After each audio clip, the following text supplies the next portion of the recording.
Welcome to Garden Views. Interesting conversations with interesting people who have done and/or are doing interesting things. So sit back and enjoy. Greetings, everyone. You are listening to an episode of Garden Views. This is a Garden of Doom production, as you know. And this week we have another special guest. They're all special guests. But this is Katrina Blake, and it's a special guest to me because I have sort of known her, but not known her for like 2 years now.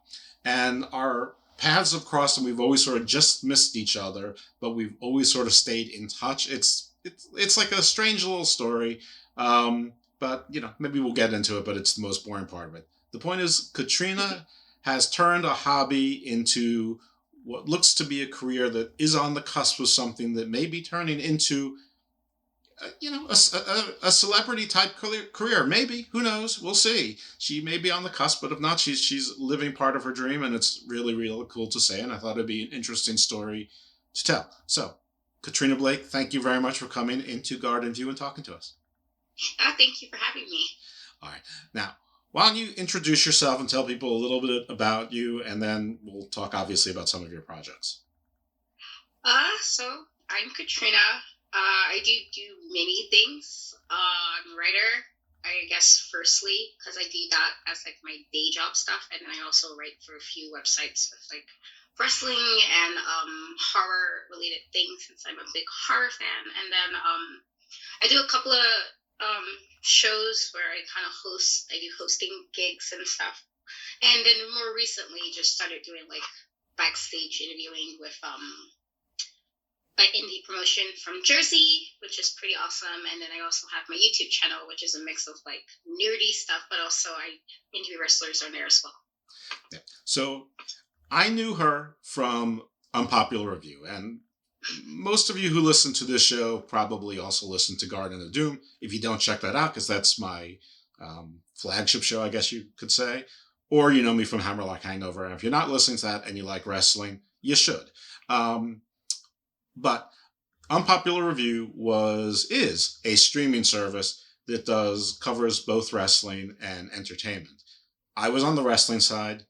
Kat was on the wrestling side, but mostly on the entertainment side, I think, because she had left, sort of. She was still working with them sometimes, but like I was full-time and she wasn't full-time. We'll call it full-time. These are not jobs, but I was, a cast member. I was spending an inordinate amount of time per week on this group. But as I understood, she was largely still doing entertainment, and I was doing wrestling. And every now and then there would be, crossovers there. Not too often, though. But through that, I learned that she has her YouTube channel, In Cat We Trust, which is very cool. And like she said, it's sort of pop culture, wrestling, anime, horror. And then, she's got her podcast, too, which I think it's Kicking with Cat, right? Yeah, Kicking Back with Cat. Kicking Back with Cat. And I have also seen her do other interviews on other venues and being interviewed and other platforms. And then I'm seeing her with Mercedes Martinez, Malachi Black. I'm seeing her with Madusa, or Alundra Blaze. Some of you may remember her as, but Madusa Michelli, then just Madusa. Affiliated with shows they're talking to Mickey James. I don't know. It's like, and if you're into wrestling at all, even in passing the last 20 years, some of these names. If you're into wrestling now, all of these names probably. So how did you parlay, which came first? Why don't you tell your story about what started first and how one led to the other? So yeah, it was through Unpopular Review, actually. April, who used to be, I think she was the only female host for, I guess, from the inception of UPR. And I was in like this wrestling group that was like an all women's wrestling group, like we just like women wrestling fans. And she was like, yeah, I need like with somebody like to join for hosting. And I'm like, I don't know, I don't really like being on camera. And I actually still don't like being on camera, but I met with her in person at like one of the like wrestling watching viewing parties. And then, like, on the spot after, they was like, yeah, just join us while we do the live review. And I was like, wait, what? So totally didn't expect that to happen. So once that did, Who'd you meet? Who'd you meet with? April. So I didn't meet. This is before I met Chris. I didn't meet Chris until months later, but I met April and Stefan. I'm hoping I'm saying his name right. I'm so sorry if I'm not. I met them at the viewing party in New York City. I believe it was Royal Rumble. I believe it was that. And then after doing that and speaking to Chris, and it was like, yeah, you seem like you know your stuff. Would you mind like joining on? And then I was like, well, again, I don't really like being on camera, but sure, let's see how this goes. And then it kind of went to the point where I was doing like Monday Night Raw with Chris and David, and then I think it was me, Chris, and Steven at some point. And then occasionally I would do the entertainment part where it was just like reviewing some of the movies. I know we did Twilight or something. And then I guess more recently it was me and Shayna, who's currently on this show, but we did like Dark Side of the Ring because I actually did like that show as like a viewer. So once I did leave UPR, I was like, well, I learned something. Let's take what I learned and just kind of go branch on my own. And so I made my YouTube channel. And originally it was just because I was bored. It was like COVID, it was like quarantining, nobody was doing anything. I was like, okay, let's see what I can like play around with to kind of kill some time. And then it kind of went from there. And then once a friend of mine who happens to be a wrestler was like, would you like want to interview me? And I was like, well, why me? I don't have no experience interviewing people like that.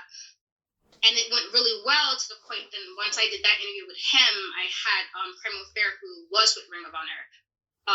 Gabe, one of the members, was like, so can we be on your podcast? And I'm like, wait, but why? Like in my head, it's like, wait, who was with Ring of Honor? Primal Fear. So it's yeah. like a trio. Yeah. So Gabe, who we happened to like horror stuff, we both had that in common, and so we followed each other off of that, like that he liked his horror movie stuff and I did, and usually it was just a message like, oh, this is super cool, like he got this really cool like Jason mask or something. And so he was like, I want to be on the podcast with my guys, and I'm like, wait, but why? Like in my head it's like I literally just started this, like I have no idea what I'm doing yet, I'm still kind of like feeling it out. And then from those interviews it kind of went to, I got to interview some really awesome people that, you know, other people like you, like Danny Limelight, he was on like both New Japan and AEW, and then I got you know, Amber Rodriguez, so like just different people I got to interview, which wound up working out a lot better. And then I interviewed somebody who did her first wrestling show in June, and that introduced me to somebody else who was starting his promotion. It was like, would you mind doing like backstage stuff? And I'm like, that's different than podcasting, because podcasting you're talking to people, but it's also like you can kind of chat with them, and it's a little different than having to kind of put a microphone in their face and everything. So it's like, I don't know, but that once that happened, it kind of went from there, and it's like, okay, cool. And then me doing these interviews on my channel got me in contact with Moments Wrestling Talk, because they were also looking for hosts, and I just kind of threw myself out there like, well, the worst they can tell me is no. And it wound up working out that they did like the fact that, you know, they thought it was pretty cool. And then I'm a writer, so they was like, if you want to write for the site, you can as well, because that's what I normally do. So I was like, all right, cool. And then, well, let's back up a little bit. This Women's Wrestling Talk is sort of a big deal. Yeah. Because the hosts of that are some of the, I mean, I've sort of already said the names, but some of the regulars include, and I'm going to let you fill in who some of the regulars are. Oh yeah, they did Thunder Rosa, they had Trish Stratus, they had Mickey James, they had the I don't know if I don't want to say it in air yet. Again, we had Madusa, Bianca Corelli. It's been quite a few people that's been on there, and I know there's like some coming up. They had Ruby Soho. There are more I can't announce yet, but right, that are coming up. That to me, it's like this is super awesome that you guys even got to like. You know, TK is like super amazing with like her networking skills, and she always looks out. That's one of the things I like love about her. She's always like looking out for us as a group. But so this TK is not Tony Khan; it's a different TK. Yeah, TK Trinidad. She's she has like a background in a lot of entertainment stuff. Like when I was looking at her resume, it's like this is so awesome. Like the amount of things she has been able to do. And so to have somebody like her who kind of knows how, again, this is her, like, entertainment's her thing, and knowing how the host, she's done wrestling shows before in, like, BuzzFeed, I think. as well, and she's like had gigs with like VH1, like she has like a really long list of like accomplishments. So I'm like, you're like, one day I hope to be able to like say I could do this, this, this, and this. And she's done that, and so she's always looking out. So when she said you want to do the Madusa interview, and I was like, wait, seriously? Like of all the hosts she could have actually asked me, and I was really happy that she just always looks out in that way. And then she was able to get me the passes to be at Survivor Series this year, and also at the AEW show in Long Island as media, which is pretty cool because I was there as like on a job, not necessarily just as a fan. It's a little different of an experience to kind of be there. Like, okay, I'm looking at it not just as a fan perspective. So that was it's been cool. Like it's like I didn't think I would be doing this like last year. Do they give you any swag? Do you get like any media packages, or can you have catering? Any gifts? Not yet. I mean, maybe in the future that'd be great. We just usually get media passes. And sometimes they'll give you an extra pass to bring somebody along with you. But so far, that's considering that she kind of just started with the media passes a few months ago. She's gotten quite a few. I do know that NWA Empower event, half of the hosts went. I didn't go, but a lot of the hosts did go, and a lot of them was even involved in the show, which I thought was amazing. Like they kind of got them involved and had them into they got not only content for women's wrestling talk, but content for the separate. Most of us have a lot of separate things, and they got content for that as well, and got interviews and made relationships. And I'm like, see, this is all because we just all happen to work under women's wrestling talk, and just it's been really cool. Like the people I got to network and meet so far, and be part of the team. So well, that's really cool. No, that's great. I didn't think I would be doing any of this in a year ago. Like I was like, this is insane what I did in 2021. Like it's just so a lot. Well, if you all consolidate your projects, maybe you could have a whole network. Who knows? I mean, it may be cool. Like I just kind of figuring it all out. I guess it's like I'm doing my own thing, and then I'm doing this stuff, and it's like if I can do this, where it's like leads me to doing WWE or something, or MLW, where I can just do backstage stuff, I would love that. Just because I feel like I can I feel like my wrestling knowledge is pretty good, and that I can work enough with kayfabe enough that it's like, all right, or social media, I know how to work it enough that I'm like, let's not be crazy on social media and make yourself look ridiculous like some people do, Well, it's interesting. You say MLW because MLW is based out of Orlando. WWE is everywhere. Now they're based out of Connecticut, but I think a lot of their creative is down in I think in Orlando / Tampa also. And I'm pretending like it's one city. It's not. They're 2 hours away. This is no secret because you said you do some work for a Jersey indie and you're near House of Glory. So obviously you're in the New York City metropolitan area. If you could work for MLW, would it be via Zoom or something electronic, or would they fly you down? I mean, anyone who follows MLW knows that, they had Selena De La Renta in a prominent role and Alicia Atout, and Selena De La Renta is no longer with them. So it seems like they could use one more. Maybe that's the slot that, what's your stage name? Is it Cat Storm? Oh yeah, Katrina Storm, which literally, originally it was Katrina Cash, which was off of something else I was doing when I was doing call commentary, and that was the name. And then it was when you rant, you just kind of keep going. And I'm like, yeah, when I get upset or something, I do go a little tired. And so that's kind of where Katrina Storm came from. Just I get real extra when I'm ranting about something. It was usually about Brock Lesnar though, and I'll go on a whole rant about how I did not like Brock Lesnar or whatever. And then, and once I did that, it was oh, you're so stormy, your attitude, until Katrina Storm. So there you go. That's kind of what it went for. And I was like, all right, people always made the really weird Hurricane Katrina jokes, still even now make the really weird and I'm like, this happened in 2005. It's 2021. Let it go. Let the jokes go. But I was like, I guess it works if people still want to make that really weird joke. Yeah, I get it. I mean, I understand the storm. It was a very, very big storm, but yeah, but we're going on the cusp of 22 now, so 'tis true. There's got to be other Katrinas out there in history somewhere. Exactly. But, it's not the worst thing to have a bunch of alter egos and secret identities, because then you can have different personalities and not everyone can, tie it back to you.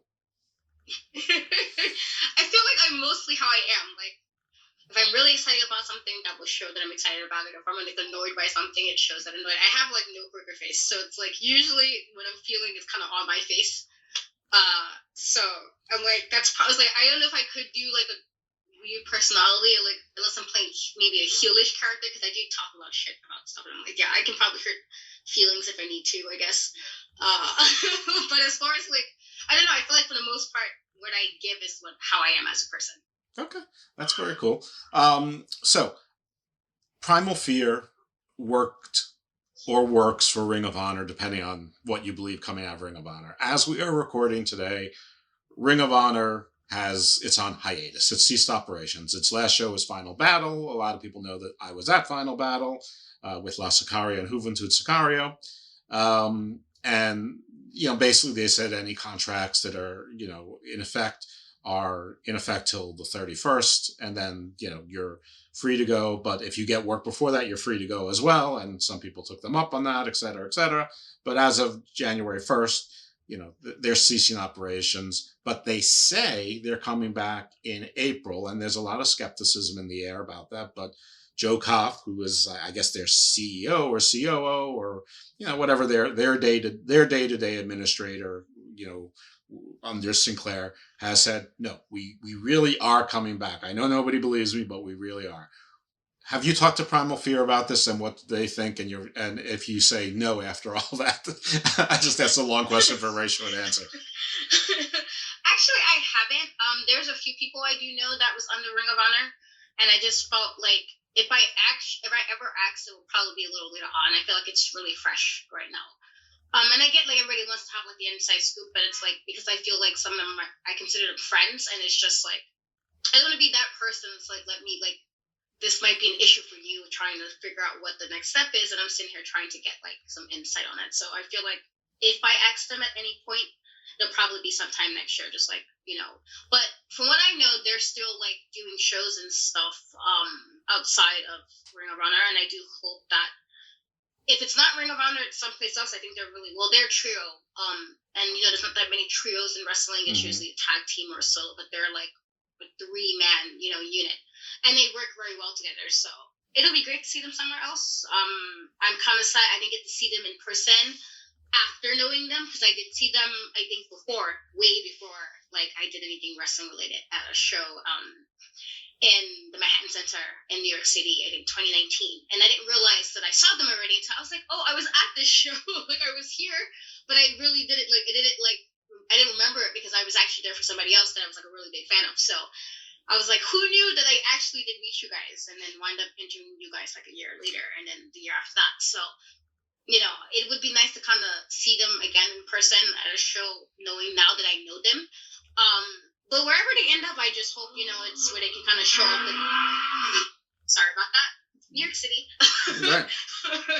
I hope I can see them, in person, or just see them thrive. But they're really cool dudes. Very nice. Go from there. But I have not actually interviewed anybody about any of that. I just felt like give them their space, Not for nothing. I don't think that you would be trying to get a scoop, because I don't think that they know. I don't think that any of the talent really knows, or if they are, maybe it would be the talent that also had sort of booking roles as well. But I don't think anybody knows. So it would just be what do they think versus what they hope. I'm sure everybody hopes Ring of Honor comes back. I do. It's my hometown promotion. I'm in Baltimore. But I don't know. It's interesting because I know a few people in Ring of Honor as well, or who were in Ring of Honor. And I can tell you what they think. They think that, it's probably done. Or if it's coming back, it's just going to be a name, sort of like NWA was a name. Maybe they'll someone will pay a licensing fee to put them on the show, or maybe they'll host, basically like GCW or House of Glory. Maybe they'll have a show a month, It's like an indie show and they'll book who they can book. And if they have 2 or 3 continuing stories, terrific, whatever. But we'll see. I mean, we'll see how that goes. And I know for people who don't listen to wrestling, you're probably not interested in this conversation, but this is Garden Views. This is an interview show and this is the topic. So, I mean, if you're not interested in wrestling and not interested in me or Katrina, then, I guess this episode ain't for you, because we're not going to stop. We're going to talk about wrestling, but not like week to week, sort of like, semi-inside stuff, because neither one of us is really an insider. You're a little bit more of an insider than I am, maybe. But definitely in your local area, in your local scene. What promotion in Jersey are you doing work for? They're called We Are Wrestling, so like they're super new. Like their first show was in August.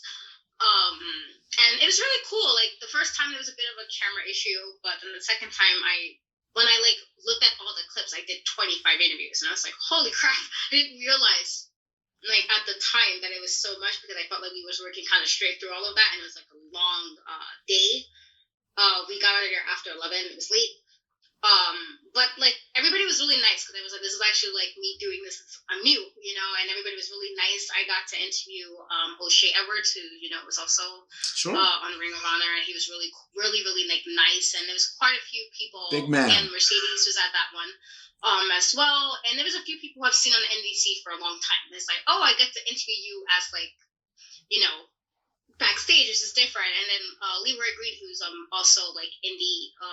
He made a debut on AEW earlier this year. I interviewed him on my podcast. So for me, it was like, okay, we're just kind of doing this again, just like kind of hit your promo for the promotion. And so it was a little more comfortable with him, because I actually already kind of had a conversation before, and it was Chris Barton, somebody I had a conversation before, so it was a little easier. And then some of the other ones, like they did things I had to keep reminding myself, like I had to laugh at certain promos because it was funny, and I'm like, I gotta stay kind of in character right now, so don't laugh. But it was really nice. It was a really nice experience.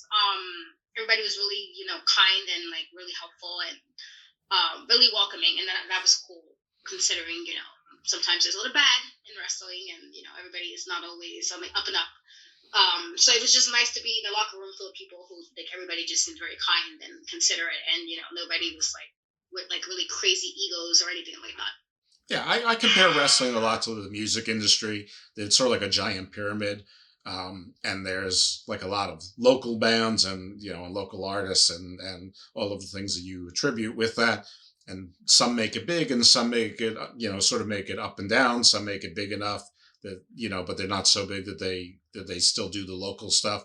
I mean, you hear the Bruce Springsteen, will just show up at a bar and do an impromptu concert. There aren't a lot of people like that. Usually when you make it up to the top of that pyramid, that's, pretty hard. So we'll call that WWE and some of the top tier folks at AEW. That's the top of that pyramid. I'm not talking about quality necessarily. I'm talking about financially, celebrity, fame-wise, exposure-wise. It's, exposure to eyes. But at the bottom, just like in the music business, a lot of crap. There's probably a lot of crap at the top too. But if you've already made $6 to $12 million over the last 2 to 4 years, that can help you deal with a lot of pain and adversity. It doesn't cure it, but it can help. At least you'll be able to eat for the next 2 generations.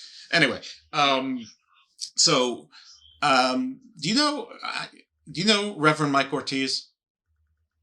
Do I feel like I heard of the name, but I don't know if I know him. Okay, I'm interviewing him for Garden of Doom this coming Sunday. I'm not sure when I'm going to drop the show, but it's not for the wrestling stuff, but he was a backyard wrestler and he works for a promotion I think it's in New York now, as well. That just may be, another place to get sort of close by, exposure. And, I can probably, work that connection too.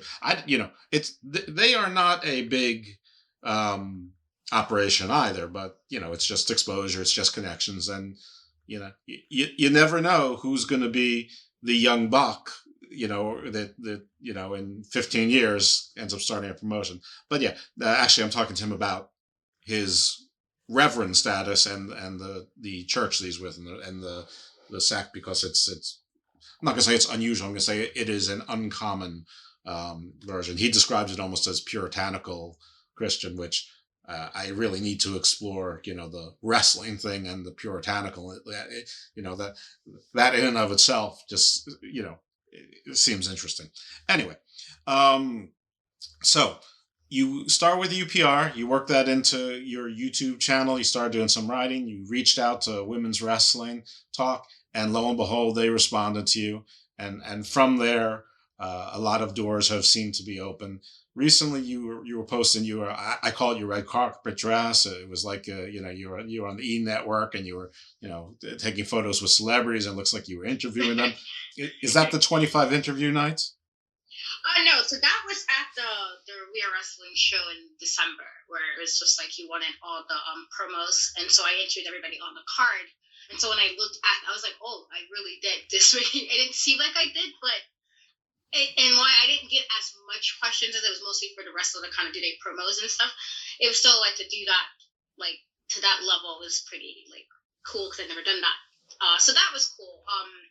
As far as like Malachi and everything, I just happened to be at a House of Glory event, and then they were really nice enough to actually answer the questions that were asked. It was very quick, because I was like, there was a long line of people that wanted to meet them, and I was like, I didn't want to be that person. Really, like, let's ask you 50 questions, knowing that there's a long line of people. So like 2-3 questions, I got to ask, but they were really nice about that too, and I was like, thank you. So that didn't drop yet. It will drop before the end of the year. I just wanted to get my like overall thoughts about everything before I kind of put those last 2 interviews with Buddy Murphy and Malachi. Okay, so people might know Buddy Murphy from WWE. He was released, I don't know, half a year ago or so, and I think he's going by Buddy Matthews now. I think his real name is Matthew Silva. So he's out and about and doing the same. As it turned out, he ended up wrestling Malachi Black again, which was a little bit odd, because Aleister Black, who is Malachi Black in WWE, and Buddy Murphy were like sort of in a fight forever kind of program with each other, so they knew each other well. In any event, so how does a young woman become a wrestling fan? Because most people think of wrestling that it's mostly for dudes, but that's changing. It really isn't anymore. There's a lot of women wrestling fans, though. I mean, it is still mostly guys, but I think that the percentages are skewing more evenly as you get to younger fans. So I've been a wrestling fan for a long time, actually. My grandma used to watch wrestling. She liked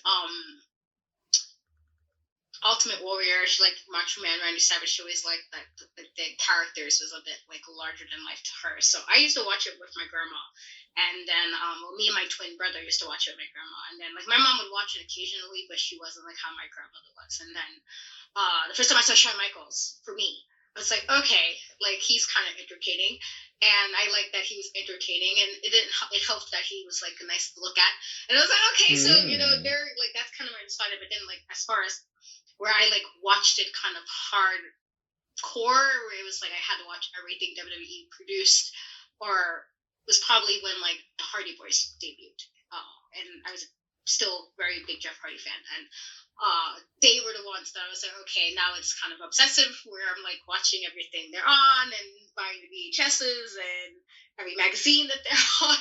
That's when it kind of got like, I was like, all right. And while I did slow down a couple of times after that, where like maybe 2004, I really wasn't watching, like 2010, 2011, I really wasn't watching. I always kind of kept like a ear to it.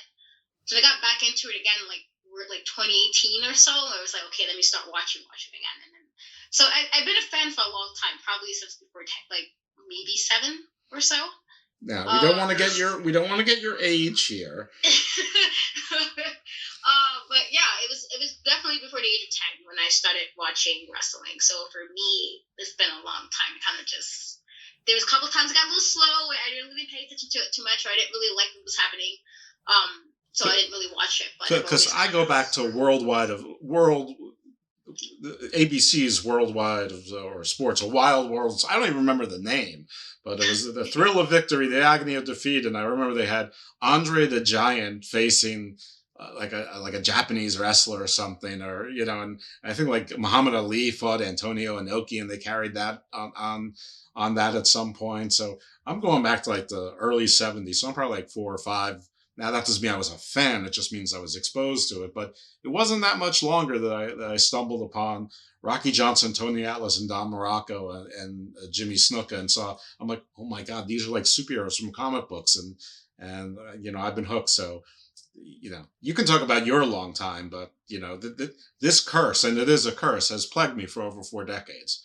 And there's no medicine. There's just no medicine for it. There's even if you hate it, you still love it. It's one of those things. So you got into it before it was in for women to get into it, but you're going to ride that cusp. But you said, does that mean that you feel like it's still heavily a male-dominated fandom? I mean, I do like, there are a lot of women wrestling fans, and I think social media kind of like opened that. I'm like, okay, there's a lot more than I originally thought they were. But it is definitely still very male dominated. I feel like, it's, I guess when you're like as a kid, you don't really pay attention to it, but as an adult, you kind of see some of the fans, and you're like, all right, well, this might be why some women kind of keep their distance a bit. Some of the fans are a bit much at times. But there are definitely a lot of women wrestling fans, but I will still say it's very male dominated, even doing it from like where I'm at now, where I'm not just the fan anymore. So it's like, even when you're like writing stuff, if they don't agree with you, it's like the really weird comments you get, or the weird messages of like, or you get questions if you don't know anything. So I've had that happen recently, actually. A guy kept questioning me, and I was older than him, and so I was just like, so you do know, like, I actually was like alive for this, right? Like, you were not. Like, it was a really weird like thing, and he was like trying to test my wrestling knowledge, but he had to do it because I was a girl, and I was just like, dude, let's not. Like, I'm not gonna say I'm an expert. I'm not, but I do know enough. I've watched long enough to know enough. So I feel like there's a lot of that, a lot of those fans that are just a bit extra, and they could be a little better, and maybe more women would be more inclined to be fans if we didn't have a bunch of that at times. Or at least public fans. I'm going to ask the danger question here, or I think it's a danger question. Are women wrestling fans more interested in women's wrestling than male fans, or are they more interested in men's wrestling? And I'm not going to give an or. Well, I feel like at least the women that I've encountered over the last year and a half that happen to be wrestling fans, a lot of them do like women's wrestling. I will say, even to an extent, it seems like wrestling fans care more about women's wrestling than men do. A lot of times you still get like the men who goes, oh, this is like the bathroom break match, and I'm like, I mean, like who you like, I guess. I mean, I have people I don't really particularly like on TV either. Or I don't particularly want to watch, but I'm not, you know what I mean? Like, it's not so long where I have to be like, I might have my personal opinions. Like I said, I will argue about Brock Lesnar about how I just don't like him. Not that he didn't take personally, it's just I don't particularly like. I know. He's going to take you to Suplex City. He's going to take you to Suplex City. So outside of like the fact that he's supposed to be the beast incarnate, it's just a big deal. I'm like, I don't see the big deal. I would argue that, but it's not to the point where I would like go out of my way to make sure he knows I don't like him. I feel like that's a bit extra. So I feel like with the wrestling fans like that, who's like, oh, I don't like women's wrestling, and then they have to kind of like tag the wrestlers if they don't like it. I'm like, well, this seems a lot of energy put into somebody you really don't like to watch. Yeah. It's a weird dynamic. Like, I'm not tagging anybody I don't care to watch. Like, I was like, I just won't watch you and move on about my day. There's a lot of social media snitches, and like they'll tag people who don't care about the tweets. It's like, somebody doesn't care if I don't think that Christian Cage in Impact is making a difference. So they say, he's doing great, and they tag Christian Cage, and it's like, you're a snitch, and you're a bitch. I mean, Christian Cage is not reading this. He doesn't care. He doesn't care. And I'm not, and that's probably not even a real situation that's happened. But there have been ones where, like, I think like it was like Luchasaurus and Chris Jericho or something, and someone tagged both of them in something. It was just the weirdest thing. It's just like, you're snitching, you still follow me, and you actually think that either Luchasaurus or Chris Jericho is going to care about what I said and respond. Even worse, in that person's mind, they probably think that they're going to, start following that person and become their friends. And this and the other thing, and it's just sad. And the person's like, the response to me was, yeah, so I tag snitch. What's the big deal? Like, I don't know. I mean, I don't want to do the whole, snitches get stitches thing and whatever. I'm not hardcore or anything like that. And, and I know, it just is weird. The whole thing is weird. All right. Well, we'll move off wrestling a little bit because I don't know the answer to that either. And I'm really curious because I don't, women's wrestling has been featured a whole lot more now than it ever has been before. I would dare say in some promotions, it's 50% of the show. Sometimes there's been some only women shows. I mean, there's always been some only women promotions and whatever. But I mean, WWE is probably not 50% women, but it's probably pretty close. But NXT is. NXT is probably 50% women's wrestling content. AEW less so, but there's a myriad of reasons for that, I'm sure. In any event, I'm not trying to compare one company to another. I'm just saying that there's more women's wrestling than ever, and I really don't know if it appeals more to women or not. I mean, when you had your Trish Stratuses and Litas and Sables wrestling, that wasn't to get more women fans. That was to get men to watch, the pretty women in suggestive outfits, on their screens. That was for men. This is different. This is the women are trained just as hard, work just as hard, just as long, maybe even harder, to get to that level, and just as athletic or more athletic. In a lot of cases, I mean, Bianca Belair, screams to mind. Jade Cargill. I mean, if anyone could play the She-Hulk without much makeup or CGI, it's probably her. But I don't know that women's wrestling fans like women's wrestling any more than men's wrestling fans do. And it doesn't sound like you know that either. It's I guess it's just one of life's mysteries. Yeah, I mean, I only can go off what people I know. I mean, a lot of the women that I talk to do want more women wrestling, but do they consume it? I understand wanting it. Like, I understand wanting it because if you're a woman, you want to see, a woman president. You want to see more women CEOs. You want to see more women's representation everywhere. That doesn't mean that you're watching it.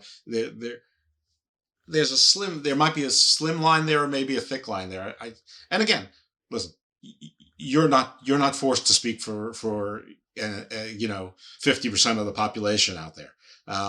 Even though I'm asking you to. But I just wanted your impression. I'm just not sure. And it sounds like you're not sure too, and that's perfectly fair. Of course, before I went on this 6-minute thing about wrestling, I said we're going to get off wrestling. So let's talk a little bit about horror. So what is the first horror movie, TV show, property that you saw that sort of that scared you so much that you wanted more? See, so it's a weird thing. I actually don't scare easily. Like with horror stuff, and like I'm probably the person who'll be like, I don't like spiders. I'm actually like terribly afraid of spiders and stuff. But it's like that's like real. It's like horror stuff is always like, well, this isn't real. So it's like, how can you be afraid of something that's not real? Like it's fiction. And so I want to say my first experience was probably between reading Stephen King books, probably way younger than I should have been reading them. And like House in the Crypt. I feel like I definitely watched that really young. Like every Saturday I was watching that. And my mom had like the whole Stephen King collection, so I was reading his books at like 7. So probably a lot younger than I probably should have been reading Stephen King, but I was reading it, but I was also like a heavy reader and I read like everything. So my mom really didn't say too much about whatever I chose to read because I was always reading, and so she was like, well, you like to read, I'm not going to really stop you from doing that. Yeah, so no, reading's good. Reading makes you smart. What's your favorite Stephen King horror book? It's actually Carrie. Okay. And while I do like The Shining and I do like it, the reason why I like Carrie is I like the way it's told. I like the way it's written. It's like kind of, the whole like let's talk to her, like have an interview style book or have like an article style type book. Like it's somebody else. It's like you're finding out the story as if you're like kind of watching it play out like on the media or something. And I like the way that was written. And then the story behind all of that for like how he almost kind of gave up writing. His wife was like, no, fix this. Then it wound up being the book that got his writing career like really kicked off. And so it's always like that, being a writer as well. It's like, there's a lot of times you're like, does this really suck, or am I a good writer? And you question that when you write fiction. And so to see somebody like, knowing that was he wrote a lot of things, but it didn't really jumpstart until that book. What movie? And it's probably and it probably was the first time I felt like, you want to like not support the murder of a whole bunch of people, but it's also like people are so shitty. It's like they were such shitty people, and it's like, you really feel bad for bullies going down like that. Really, like there were some innocent people that. It's a horror movie. People get killed. It's a horror movie. Yeah, I feel like people like, oh, but she, and I was like, yeah, there was innocent people who did die, yes, but they were terrible to her, and I was like, don't be an asshole. It's like, I don't really like bullies anyway. I'm really impartial to bullies. It's like, can we not? Don't be a douche. Don't be one. And so I find it hard to feel bad for bullies. So like all the bullies, I just like, you kind of deserve this. I feel totally like, I don't feel bad about this at all. Like, it's fine that you guys died, and it's okay. And so I know that sounds really bad. And everything, but it's like horror stuff is like, I know it's fiction. I know it's not real. So even if something seems really creepy, I'm like, okay, but I know that this is not going to happen. Like, and I feel like some of the dumb stuff that happened in horror movies anyway, is like, you shouldn't be this stupid anyway. It's like, clearly you wanted to die. You're like, let's not answer phone calls of people you don't know, and let's not leave your door unlocked or go in the woods and split up. Like, it's just all the dumb stuff people do in horror movies. And I'm like, okay, y'all clearly... Like that commercial. The commercial where they're like, let's hide behind those chainsaws. Yeah, of course. Yeah. Yeah, like when the one girl was like, why can't we just go to the car? And I was like, I would have left them. I would have been in the car as soon as I saw it. There would have been no, let me ask y'all, do you want to go to the car? I would have just went to the car and drove off. And it's like, a lot of people make really dumb decisions in horror movies, and so it makes it hard for me to feel bad for them when they die, because it's like, how stupid are we? Like, you don't have to explain why you feel... I think a little bit in like a situation like, oh, this is happening, but also like, once that first person died and you still alive, do what you need to do. There shouldn't still be any more dumb decisions after that. And so usually I don't feel bad for the people who die. I'm just like, you know what? It's fine if everybody dies. I'm okay with this. So I know that sounds really harsh and everything, but I'm the weird person who watches like horror movies year round, and I don't wait for Halloween, and I literally like watch The Conjuring like as a comfort movie. It's like, let's put that on for no reason but to put it on. So what is the favorite movie? What's the favorite horror movie? What's your go-to? I mean, you might have just said it with The Conjuring, but what's your favorite? What's the movie that if somebody is a horror newbie that you say, this is the movie that you have to see? I guess it depends on what they want to watch. Like, if they like slashers, I would always go with Freddy. Only because I'm like, yeah, like Scream is kind of crappy. You got like the two teenage kids, and you got like Jason. It's kind of weird, but I feel like if you're supposed to be like sleeping, and sleeping's supposed to be the one place you should be safe, then Freddy's probably the worst of the group. It's like, you're supposed to be safe in your house, in your dreams. Like, you're dreaming, you're sleeping, and here's Freddy. And so for me, that's creepy. Like, I know he's supposed to be a pedophile and all, and not that, just the part that you're supposed to at least be somewhat safe in your dreams. Like, nightmares is one thing, but to have it where this can actually kill you is a whole different thing.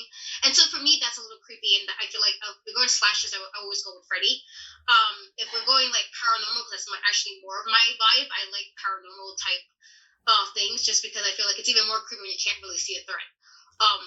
And so, yes, I would probably go with The Conjuring, because I felt like that was one of the best paranormal movies told in a long time. It's like, normally you get the possession movies, or you get the haunted house movies, and it's like not that good, or just too predictable. You're like, all right, like, you brought the Ouija board in the house and did some weird stuff, and it's just so ridiculous. And so, like, that was told very well. I think James Wan did that. So, yes, that's actually a movie, like, probably one of my top 5 favorite horror movies.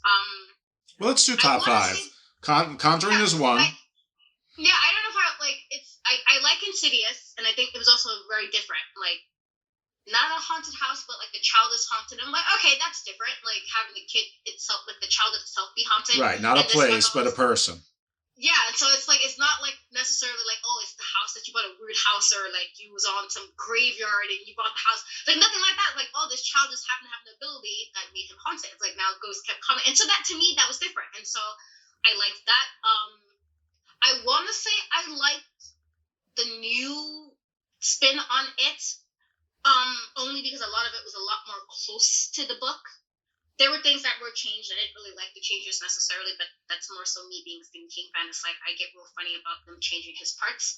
But I did like that they retold it, and I like that they made it even more like not scary for me, but creepier than the miniseries we got in the 90s. So I would say that. I want to say the first Friday, the Nightmare on Elm Street, just again, Freddy Krueger is creepy, and then Johnny Depp's in there, and I still feel sad about him dying the way he did. Well, I always be like, he's creepy too. It's been like that was 84, and I'm still like sitting here like, oh my god, why did you do Johnny Depp like that? Who doesn't even remember he even did the movie in the first place? And I'm still sad about this. So I would put the first Nightmare on Elm Street just because, again, it's a creepy thing to be not safe in your bed. And then probably like if it's just a movie that I will watch, though I have a lot of problems with it, probably The Shining. It is a movie I will watch religiously, even though I have a lot of issues with it. Which version? So the Shining with Jack Nicholson. Okay. I know they redid it, and it was supposed to be more linked to the book, but I do tend to watch it. Like no matter what, if it's on, I'm watching it, even though I have a lot of issue with the telling of that story because it's actually one of my favorite his books as well. And I disliked so much how Stanley just changed so much for his own reasons, and I'm like, I get it, like this is your direction Stanley. and all. Also, it's like You're on a first name basis with Stanley Kubrick now. I just feel like every time I hate that he took Stephen King's name off of it. I hate that his name is on it, and I'm just like, this is not your. And then his personal ideas behind it, like he didn't really believe in the paranormal. So I'm like, well, why would you do a movie about paranormal if you don't believe in the paranormal? Like, then don't do it. Like, I feel like if I really think this is too ridiculous, I wouldn't even touch it. Like, knowing my personal bias, I just felt like The Shining was so well written that it's like, why do we have? But I feel like there's certain parts that are really iconic, and so usually if it is on TV, I will watch it. I do own the DVD, so I will put it on normally, but I do have a lot of issues with it just because of his personal views, and so I usually get like irritated watching it, but I do watch it. So I would say it's a favorite only because I definitely watch it like all the time. Well, that's 5. What are your thoughts on Dr. Sleep, which was Shining, either, I guess, a sequel, right, of sorts, but it was definitely not done by Stanley Kubrick, who I think is dead. I'm not even sure. But anyway, did you see Dr. Sleep, and what are your thoughts on it? So I actually like Dr. Sleep more than The Shining. I do get that they were trying to pay homage to The Shining with Jack Nicholson, and so they kept a lot of the ties to make it fit what he did. But then there's also parts that were also very close to what was written, and so for that reason, I thought the pacing was better, and probably because I did watch the director's cut as well, which is like 3 hours long, and I did watch it, and I did appreciate it a lot more watching director's cut because they put a lot of parts that was they put the tied in parts that you kind of needed to be like, okay, now this makes more sense.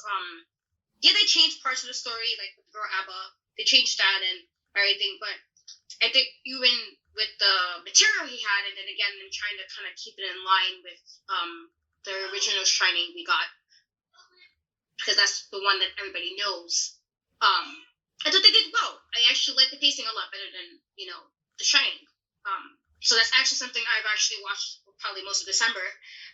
At least once a week, I was watching Dr. Sleep because it was on, which I was like, let me just put it on, and then I'll watch it. So I did like it. I was actually okay with it considering what they were kind of doing with it. And I thought there were certain parts of the mirror imaging type scenes that I really appreciated. Like the bar scene when he was talking to his dad. And I was like, okay, like, that's cool. I like this. And so I appreciated it. I haven't seen it yet, but I'm obviously thinking about it. So I was actually trying to sneak your impression into it, but also see what you thought about it. Did you see the Stephen King inspired, or maybe he produced it, the series Mr. Mercedes on, I think it's on Peacock? So yeah, I did see Mr. Mercedes. I didn't really like the series, so I was okay with the books. I did read the books. I didn't really like the series. I did like The Outsider though. Yeah, I like The Outsider too. Yeah, the book was pretty solid, and I was like, all right, considering it wasn't too far off the source material, and I liked that. And then I don't know if he had any direct say so on the show Castle Grove, I think, or Castle. It was supposed to be like a town that he created for his books. Like it's like sometimes they have certain places that exist in his world, and so they had that, which Bill Skarsgård's in, and he does Pennywise, and so that was actually pretty solid too. And I know that was also kind of based off of like Stephen King's world, and so that was pretty solid as well. I don't like know if Mr. you had- Mercedes. I like it. I liked the first season the best, obviously, but it lost me a little bit around the third year, but it got me back before the end of the season 3, and I'm looking forward to season 4 whenever it comes out. I hope it does. I like that sort of grounded and sort of depressing, but you know what? I was so dense. It took me a while to figure out that Holly Givney, and that was the same character as Holly Givney from The Outsider, which is really weak sauce. I shouldn't even admit that on the air, but too late. Already did. Okay, so those are your top 5. We got top 5 movies. We talked about some properties. All right.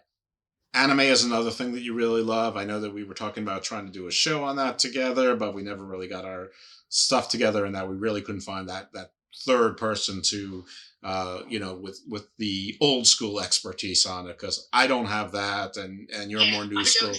We were missing that glue, but that dream lives on.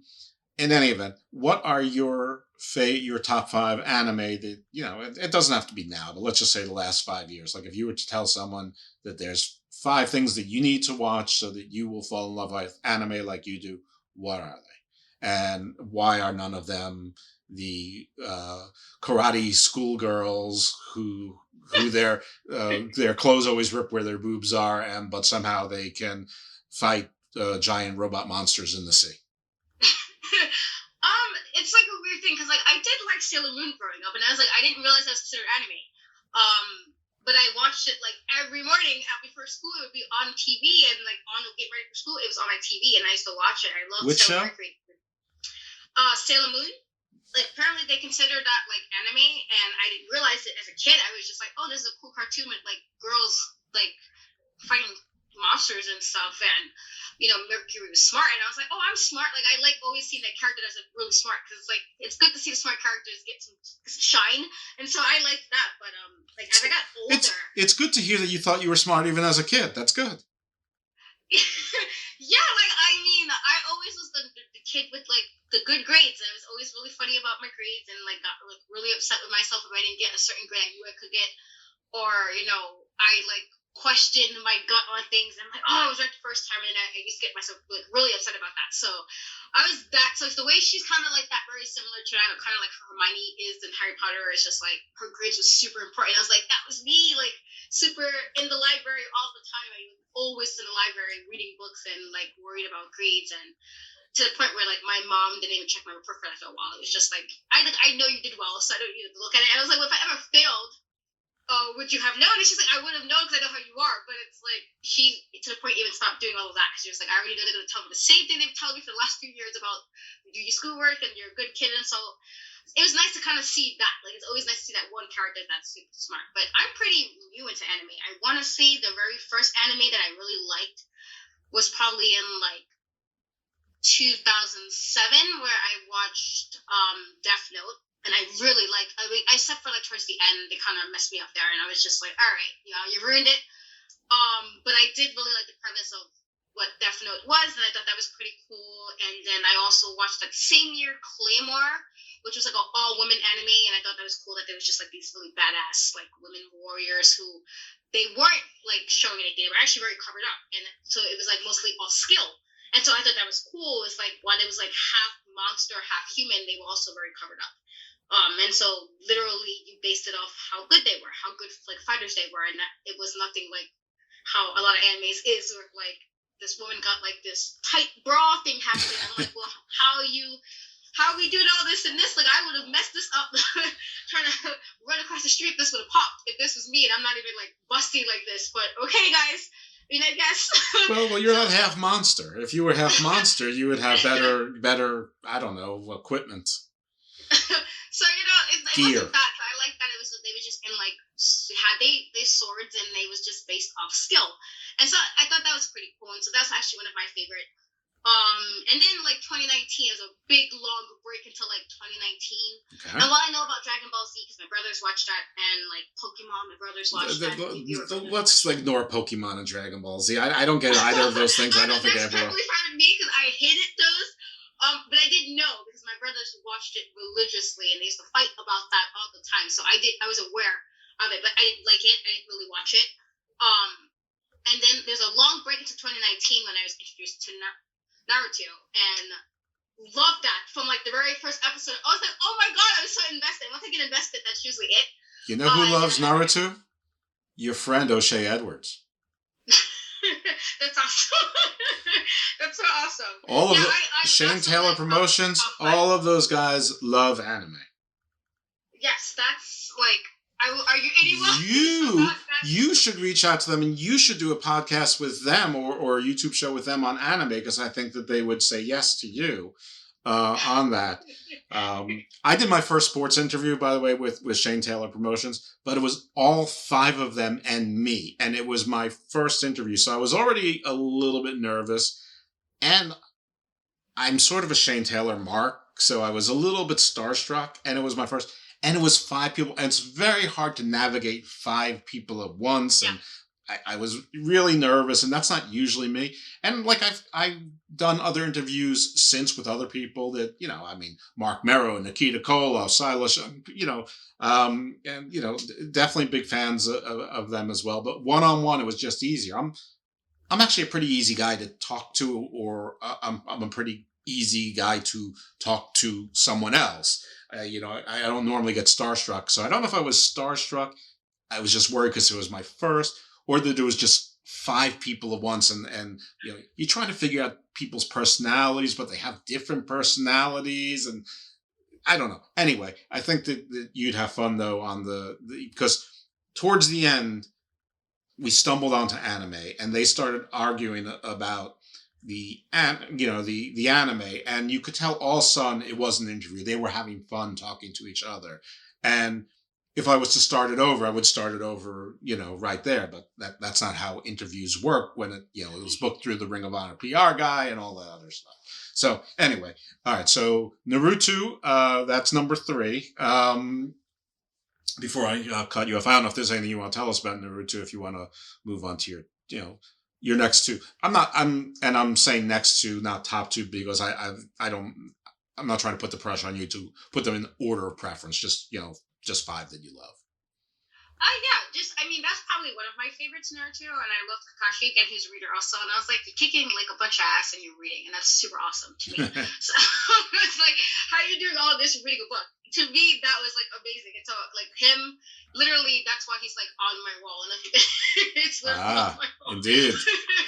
So I loved that, and then I really enjoyed Tokyo Ghoul, which is pretty like this year I started that, and I actually really liked the story. That was pretty cool. And it has like a couple of other ones that I don't know if they're like favorites, but I would watch it again. So like Attack on Titan was pretty good. Haikyuu was pretty good. I think I watched Food Wars, which was like a food anime. And like legit, I was like, this is I didn't think I would like a food anime because it's literally about them cooking food, but it worked. And I will tell last season. Last season was horrendous. I hated that they ruined the show. After that, I'm so mad that they ruined the show. But like the first 4 seasons was just them like pretty much competing over making food in like this culinary school, and I was like, this is actually like so weird, but it worked so well. Like it wasn't that bad, and so I liked that show. And then there was like Kuroko's Basketball, which is like a basketball anime, and like it was actually cool because I knew all the terms because of my ex-husband, who was a big basketball fan. So I knew all the terms. So I was like, oh, I know what this is, and it was weird because I'm like, people was like, what is this? I'm like, oh, this is basketball talk. Like there's literally basketball, like layups and the 3-point line. And so to me, I was like, okay, I actually know what this is because of him.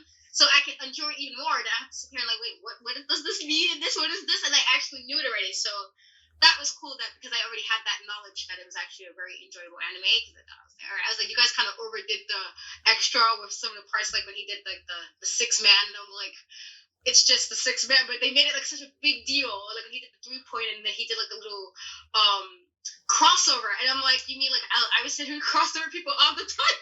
I'm like, that's what to me, it's like, why is this such a big deal for the anime? But they made it such a big deal, and so it was funny like watching it on that end, like why is this such a big deal? But it was good. So I mean, I don't know, I just know like Naruto is definitely like top anime, and Death Note and Claymore are my top, but there's like other animes that I would probably watch again. That's just like I enjoyed them.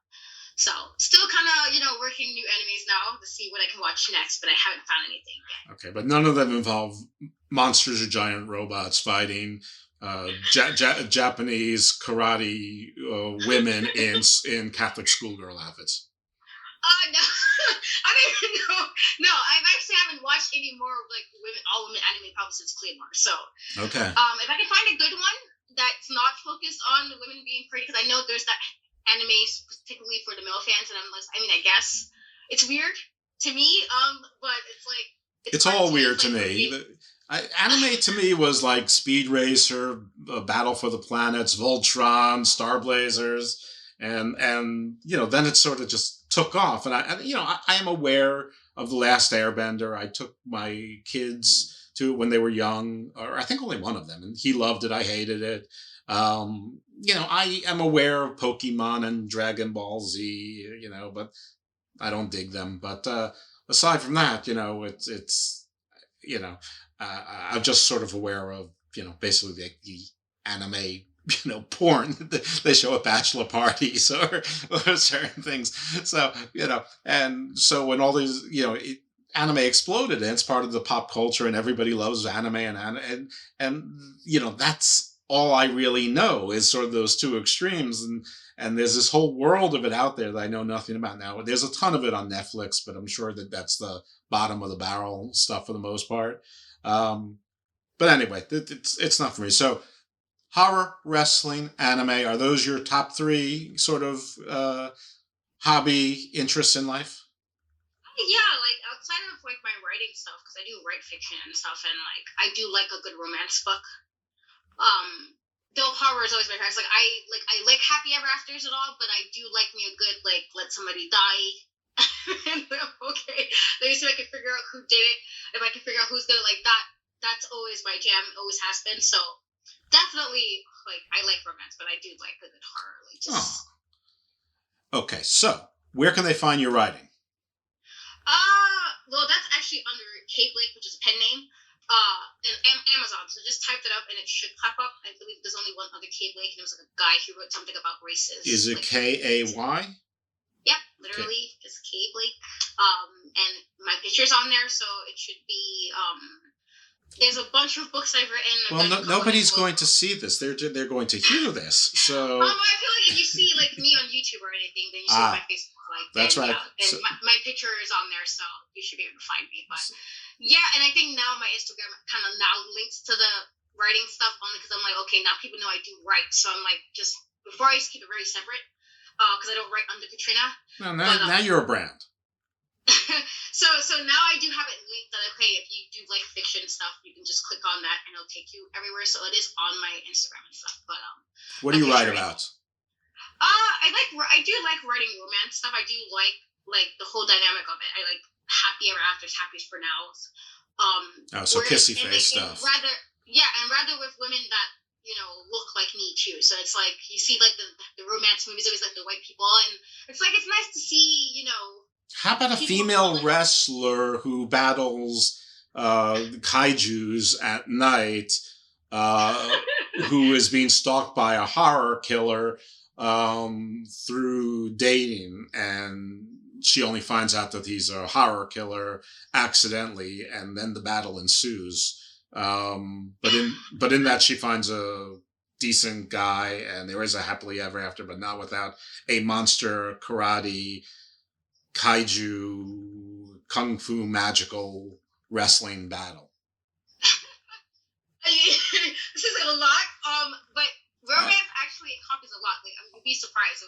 I'm hearing Pulitzer. I mean that. Yeah, you'd be surprised though, like what romance actually encompasses. I know I kind of stick to contemporary, just like things that kind of make more sense to me. But it's out there. You got like the shifter romance, and you got like the time travel. It exists. Just not. Oh, I know. Believe me, I was subjected to Outlander. I know. And what was it? The something's wife, or Lost Girl, or what? Gone Girl. That's the one. Right. Yeah. Okay. Nobody needs to know about me being grumpy. They already know that. Okay. So we know where we can find your writing. YouTube and Cat We Trust. On podcast, It's Kicking with Kat, kicking back with Kat. But yeah, it's also on my YouTube channel, so it's pretty there to find. And Women's Wrestling Talk also. You write articles, and occasionally you are on that show as well as a featured pundit, a talking head. Yes. This is exciting. So, all right, well, continued success. I hope that New Jersey promotion picks up. I hope that House of Glory says yes. And maybe who knows? Maybe Reverend Mike Martinez is something. Mike Ortiz, sorry, not Martinez. Got Mercedes Martinez, and I'm blending the two people into one, which would be weird for both of them.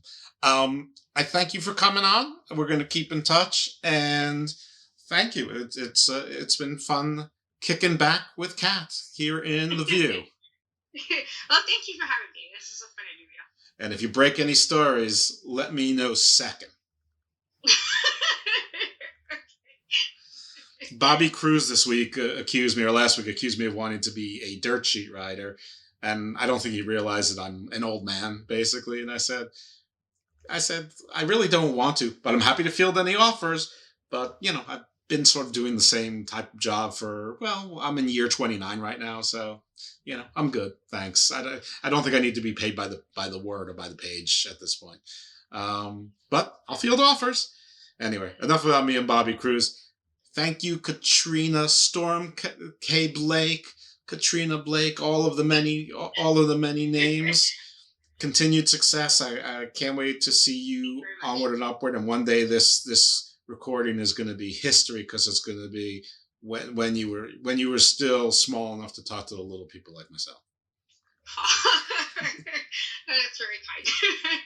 All right. Be well. Happy holidays. I don't know when I'm going to drop this show necessarily, but it is Christmas Eve. No, it's Christmas Eve today. So Merry Christmas. Happy New Year. Happy whatever else you and everyone else out there celebrates, even if it's in the past tense. And if not, happy future holidays that are coming up, because there's always one around the corner. All right. Any last words you want to say to the good folks out there?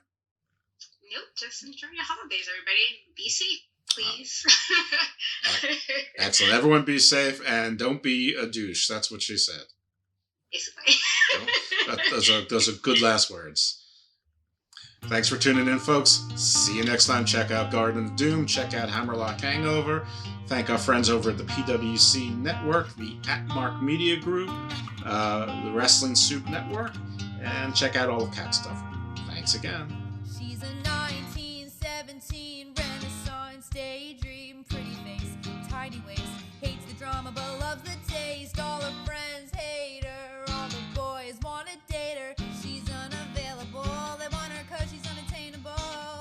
Small town girl living in her own world. Everybody talks the talk, but they can't walk the walk like she do. Baby, she's kinda crazy. Isn't she lovely? She's the sugar in my lemonade, the highlight of the parade, the plan behind the charade. She's a 4-entry corridor, everything you want and more. She's lightning fighting in her own grand snowstorm. Her essence of confidence, believe there's always a chance to find a new skies and do something about her so true. Walks around with her head held high, always on the ride to find out what's on the other side. Baby, she's kinda crazy. Isn't she lovely? She's the message inside the stars, the crack inside the plastic hearts, the reason why distance is far.